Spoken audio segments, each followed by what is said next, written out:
Well, BLGS day one was absolutely insane. Record after record, broken, teams getting upsetted. And I told you that we would have some upsets happening in all of this, that would be some pro team in all of this that would miss out and get eliminated. And it has happened.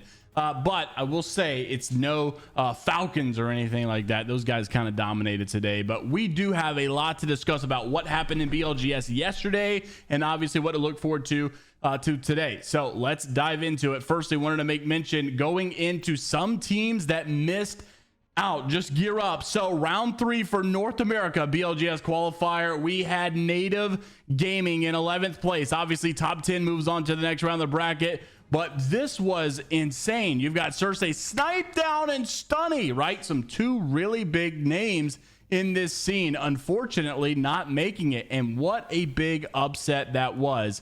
Unfortunate to say the least. Obviously, like, these guys, I think we all expected. Well, I wouldn't say we all expected. I know there's a lot of doubters out there, but like, if you look at this roster, I think we should put our money or predict that they would at least make it to round 4, maybe. So I was just a little taken back by this one, but the next one is even worse. And what's sad is I love this team so freaking much, but unfortunately, actually it's the next two, I should say. They're both pretty bad, unfortunately, but EXO also gets upsetted in round 3. This is with Slayers, Fuda, and K-Swinney. All these guys we love, we know, we've been following them for so long. This is such a talented team. How did this happen? Unfortunately, it did. This is one thing we've really saw from a lot of people that are even commenting out there, right? In Keanu J, you even see a part of this EXO clan. He puts out that, you know, hey, we found out that there's a lot of people that are not known that are really good that no one's really paying attention to. So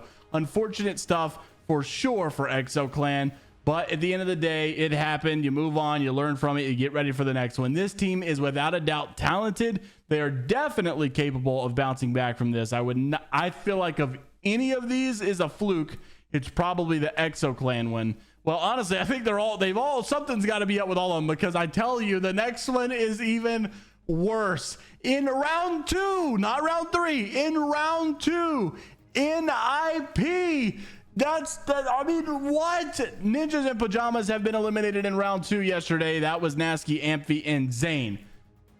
How did this happen? I don't know, but I told you it would happen. I told you someone would get upset, and it definitely happened. In the APAC South region, you had Bear Claw Gaming. Okay, you had no necessarily big organization, but Bear Claw Gaming did win a challenger circuit in the last split. I also feel like, you know, we know these guys, right? Kashira involved in here as well. However, you know, you may have had some. I did notice that like MDYY also got eliminated, but there were some teams that didn't have their full roster or full play. There was like, you know, 2 playing or 1 playing. So some of these are whatever, but NIP, EXO, and Native were obviously big news there, and unfortunate stuff to say the least. Now, when you go into the good news in all of this, you had a couple of situations like this. I'm Brad post that we had some records being broke inside of BLGS. This is no surprise, because you've got pro players playing with you know, challenger circuit players, some of which probably shouldn't be there. So we kind of expected,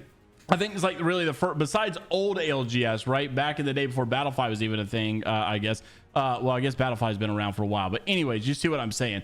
Before, like, it was all mixed together and it was kind of invite only, pro league only. You know, these pro players are already invited to the next stage.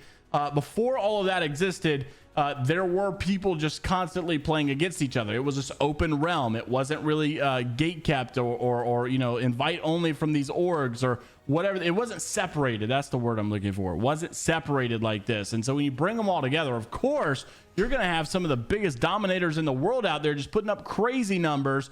So records were broken all day. I don't even know if I got the right current record right now, but Brad starts it off by saying first off, you get a Strafing Flame Arctic Player K roster. They break the record, 32 kills in a game. This was the single game record currently with them, and that was 44 points. These guys were looking like Terminators, and they were, FYI, unsigned. So that was a big deal. But then you have another update here. Alliance breaks it shortly after with 35 kills in a single game and 47 points. Then we see Ducks post that Moist Esports dropped 39 kills and 51 points in a game. That was in round 2 as well. So, I mean, like, just crazy stuff. All the other ones, actually, you know, this one was done in round 2 for APAC South, but the Alliance one was done in you know, round 1. So, whatever. But, I mean, Moist Esports, they were pretty much the talk of the town. They were the story. They absolutely smoked every single team that they played, like, all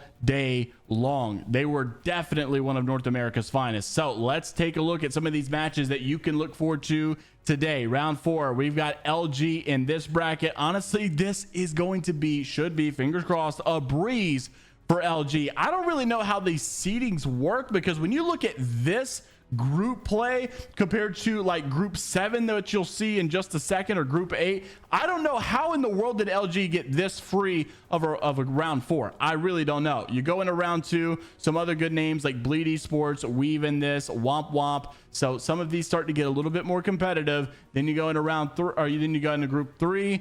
Once again, I feel like this is like, how in the world are you missing some of these top orgs? You start to wonder, did they even make it? Yes, they did. Somehow they all got put in the same group to some degree. Then we move on to group 4, Elevate in here. You've got a couple others that, you know, are kind of well known, but once again, it's mostly just Elevate looking to dominate this. Group 5, you've got Furia in this, Most Hated, TSM, okay, some people, you know, Complexity, Stallions, Ape Gang. I don't know how this happened, but they all got in the same group. But that's not even the one I'm talking about. You go into group 6, and then it goes back to some similar stories, right? You've got Tripod, Status Quo, some decent teams, right? Some good teams, but no crazy domination teams.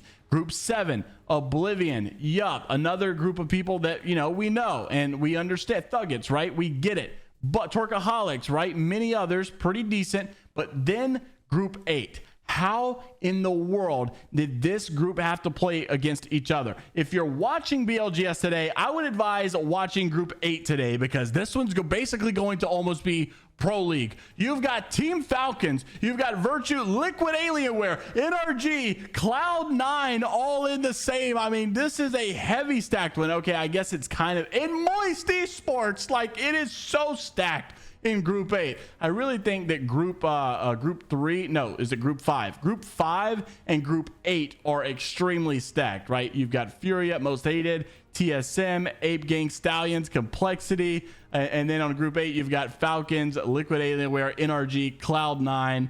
You know, even a team like Redeem is well known in the challenger circuit community. They're not just someone who just popped up out of nowhere. These guys obviously have some experience as well. But Moist Esports, I mean, these are some pretty stacked groups compared to some of the other groups.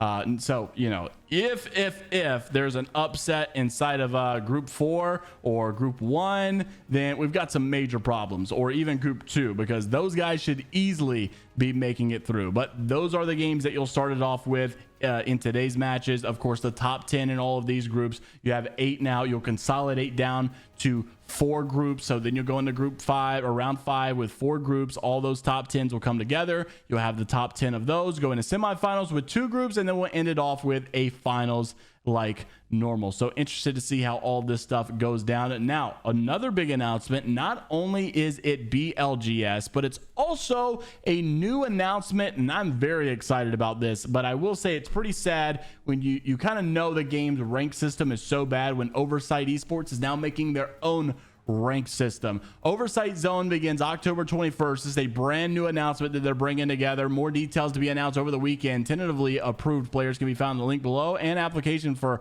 top ranked non-pro players in NA region, like content creators, are also those applications are going to be coming out soon. But basically, it is a solo queue rank ladder system open to top players on private Apex Legends.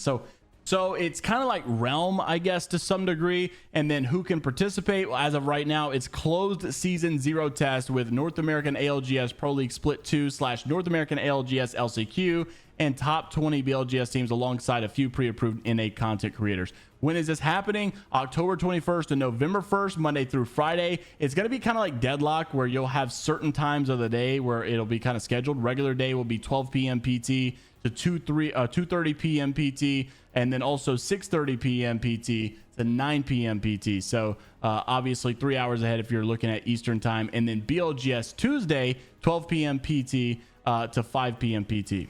So it's definitely going to make great content, especially if you're familiar with some of the old Realm content and the whole Zero scenario and some of the randoms that he would get on his team. It's going to be a lot of content. I'm excited about stuff like this entering to the scene. I've always just said it is sad that I think some of the most exciting features of the game are coming from third-party sources like Oversight Esports and you know, Realm in the past. I really hate that Apex doesn't take it upon themselves to implement good, you know, ideas like this.